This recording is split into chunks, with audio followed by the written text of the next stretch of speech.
Welcome back, guys.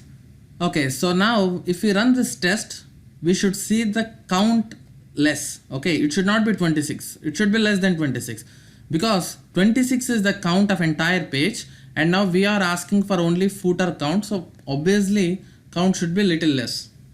Until unless all the links in the footer you displayed, count may be equal, but I'm pretty sure that count varies as we are checking only one section.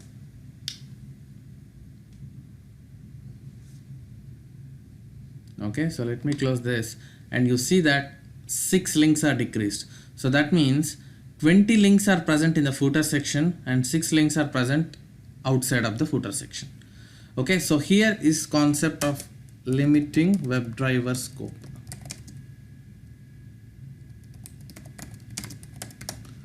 Okay, so you can limit that by selecting entire section and creating web element out of it.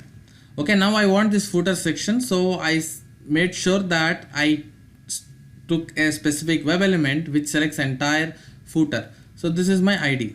So in this way I have put that into web element, and now this plays role of driver. So when I say this plays role of driver, you can use all the functions what this driver supports. So that means you can say driver.find element, and you can also say driver.find elements.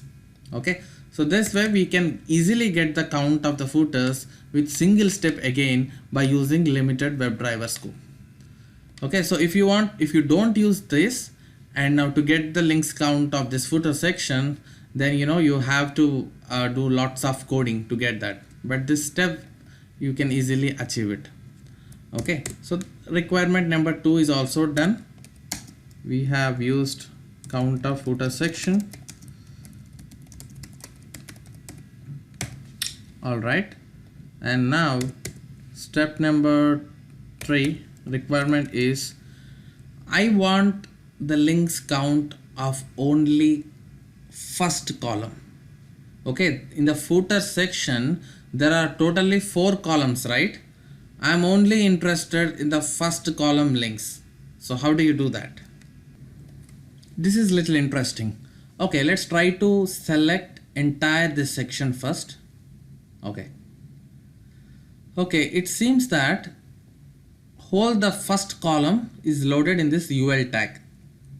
Okay, now if I can grab the web element to this level, and I can play the role of again making one more limited WebDriver, and if I can say dot find elements with tag name A from this level, then I will get the count of only this first column. Okay, just like how I have limited from parent to child, and I'm going to create one more WebDriver which is inside the main section. Okay, but how do you reach here? So till here you have one driver already, which is footer driver, right? We will start from there.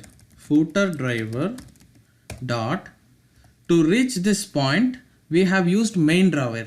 With main driver I reached here. Okay, main driver I reached here and I used footer driver. Now as you already have the web element to this level, you need not again start from driver dot, because this is however inside this only, right? Now you can start from this level. That means mini driver like this, footer driver which I created here dot find elements. No, it's find element. Please remember that when you try to create a web element, it should always be find element singular. Like when you try to create another WebDriver scope object, please do not use find elements.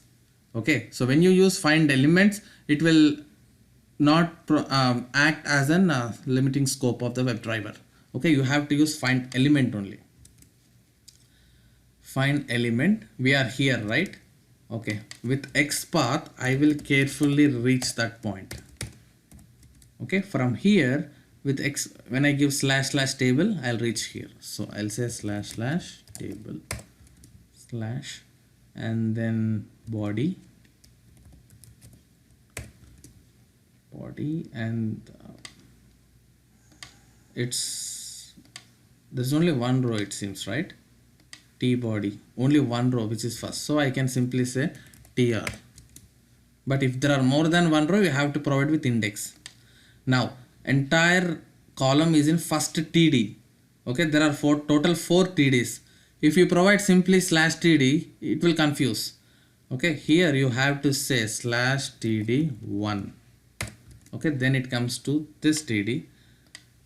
All right, and slash UL. Perfect. So what I will do, I'll create one more web element, and this time I will say a column driver.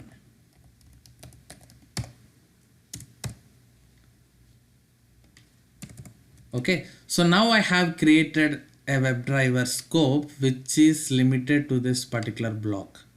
And now if I think I can tell, go and find the elements by tag name A, and it should give me the count of the links present in this particular section. So column driver dot find elements by dot tag name A.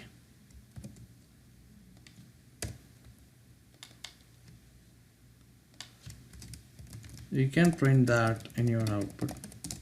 See, we are trying something new here.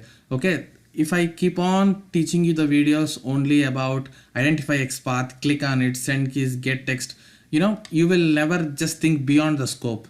So this is time for us to just come out of our comfort zone and try something like this. Okay, so in this way you will be getting more confident on this Selenium scripting. This is all the way of optimizing your test. You can do all this printing size with a normal traditional Selenium also. You can go and find XPaths, or you can get that. But at least you have to write 15 to 20 lines to achieve all this. Now with the simple 5 steps, I am able to get the count of whole page, sections, and footer section, column. You see that I'm making it very simple by optimized way. Okay, using this concept. Okay, so let me run this. I think it should give me the size this time of that particular column only. Okay, so we are giving find elements here because you need to get the list of all the tags.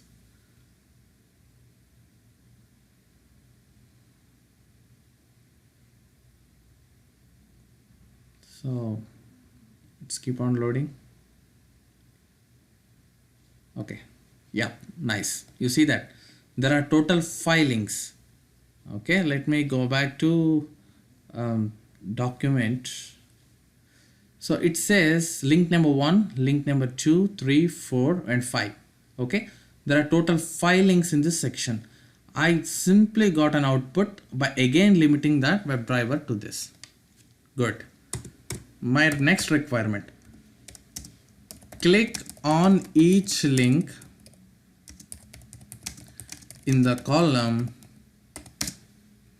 Okay, click on each link and check if the windows are open. I mean, check if the pages are opening. Basically, we are checking if the links are working. Okay, so here you need to understand how important it is to define this way. Okay, so there is a website where if you ask to check the functionality if these links are working, you will simply write a 4 steps XPath of this, XPath of this, XPath of this, and you click on this and you say those are working. Okay, tomorrow these links might change. Okay, this links count is dynamic. Today they are 4, tomorrow they are 6, and maybe tomorrow they are 10. Okay, you never know the count. So basically just assume that what if this section is dynamic.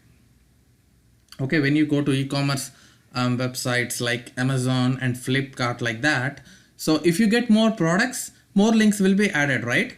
But if you keep on writing XPath only for this 4, tomorrow if there are 6 more added, you are not going to test them. Okay, you will go and write XPath for all the 6 more. Okay, again it's a maintenance. After a few days, let's assume that those products are removed from the website, and again they'll shrink to 4. At that time your test will fail. Okay, basically you are hard coding it. But here we are not hard coding. We were just getting the count of all the links in that particular column and we are not targeting with the help of objects. Okay, we are using HTML tag A to get the links count. And now if someone asks to click on each link in the column and check pages are opening, I will not click on these links based upon these links objects. Okay, I will use the concept of count of how many links are present and go and click on each and every individual link. Okay, in that way, even if there are 4 links it will pass, 10 links it will pass, 100 links it will pass, and you need not change code all the time. Okay, let's write the code so that you will understand better of what I'm going to tell here. For int I equals to let's start it from 1, because at 0th location we have this Udemy discount coupons, so I want to click on these 4. Okay, I'm not sure if this link is working. Let me click on this tab and see what happens. Yeah, it's not working, it's still in this page. So let me these 4 are working, so instead of starting from 0, I'm starting from 1. I got it then, and column driver dot. So this is a size. Okay, I plus plus. Perfect. So here I am saying that start from 1, and if the count is 4, iterate through this for loop 5 times, and when you iterate each and every time, go and click on each and every individual link. Okay, so for the first time it goes inside, find elements with tag name A. So from them I am retrieving get of I. Okay, I equals to 1, right? When I say get of 1, REST API 94% off coupon will be retrieved. Okay, so from that I will say go and click it. So when I click this, it clicks on REST API 94% coupon and it navigates to that particular site. Okay, yeah, you see that it's navigating here. So let me go back. So you understood the concept, right? Here I am getting the count, like how many links are present. Once it goes inside the for loop, for each and every count. Now for example, if there are 5 links, for first link I am trying to retrieve it with get of I, so that first one will be retrieved. So once it is retrieved, I am clicking on it, so it clicks on it. So second time when for loop started, this time I will be 2, and when it goes inside, I am asking to retrieve second item, which is nothing but SOAP UI 94% coupon course. Okay, and I am clicking on that. So like this 3 and 4 times this loop continues, and we are clicking on these 4 links and making sure they are working fine. Okay, so I'll run this test, but it should fail. Let me run and show this fails, because can anyone tell the reason? Just I am stopping this video here. Just understand why it fails, and we will take there from next lecture to and fix the issue. Okay, thank you guys.